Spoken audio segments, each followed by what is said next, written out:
Hi, I'm Margaret McEachern, owner and artisan at Knit Pickers PEI.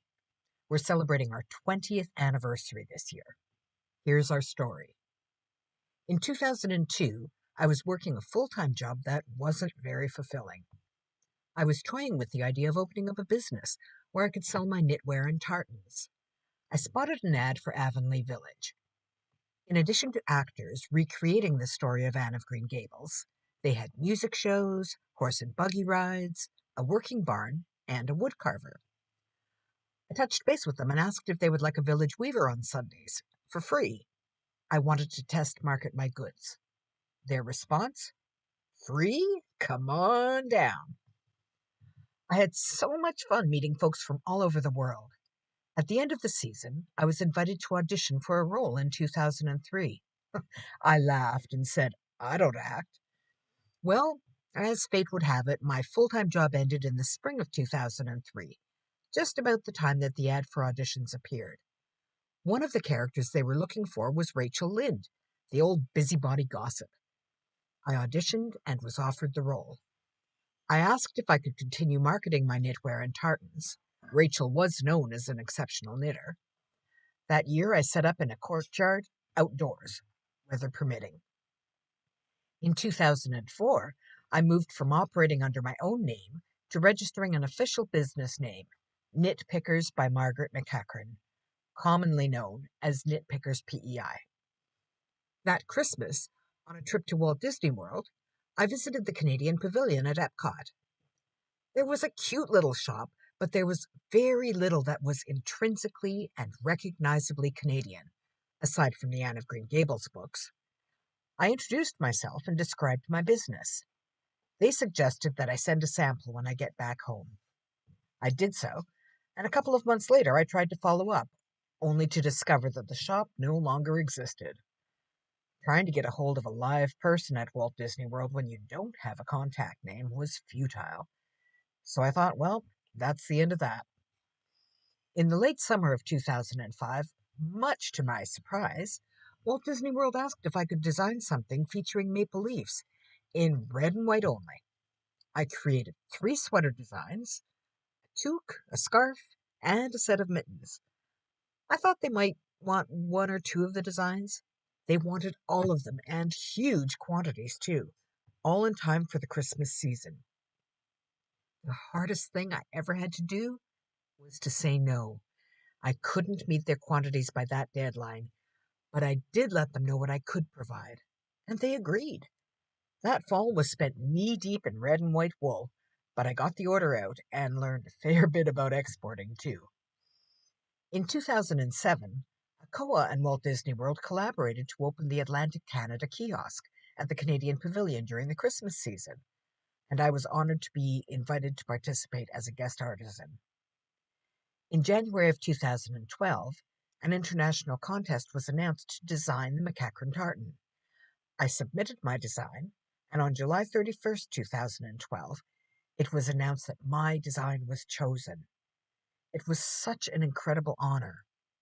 The tartan was officially registered in Scotland on January 16th, 2013, and since then I have woven countless pieces of tartan for McEachern's worldwide. 2014 marked the end of my work at Avonlea. As the summer season wrapped, we were advised that the village was changing formats. They would no longer have actors creating the characters from Anne of Green Gables.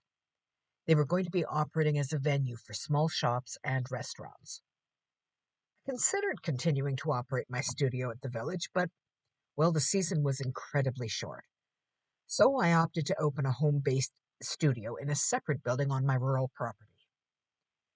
My time at the village taught me an immense amount about the retail business, the importance of local goods, and how much visitors enjoyed trying their hand at a unique experience.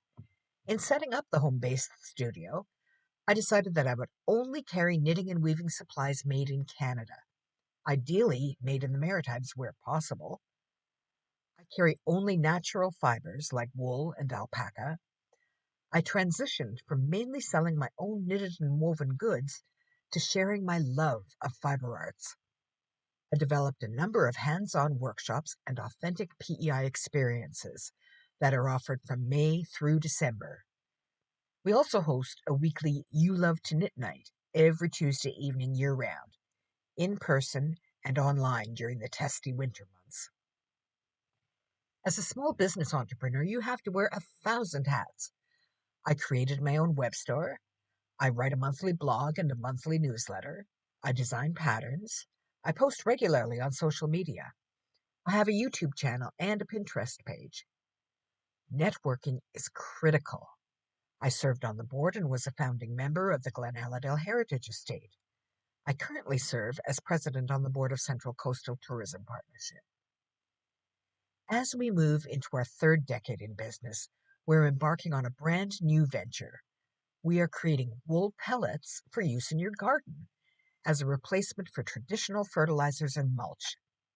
These wool pellets are created from waste wool that would otherwise end up in landfill. Sheep farmers have a new source of income for all of their hard work, and gardeners will have a product that will fertilize their gardens with no danger of chemical runoff into our waterways, a product that reduces the need to water by an average of 25%, and that also repels pests like slugs. I'm often asked, what advice would you give to someone just starting up? First and foremost, know that a small player can successfully play in the big leagues. Don't be afraid to explain your limitations. Honesty is far better than broken promises. If you must have a second income stream during the early years, well, so be it. Some folks might say I've been lucky.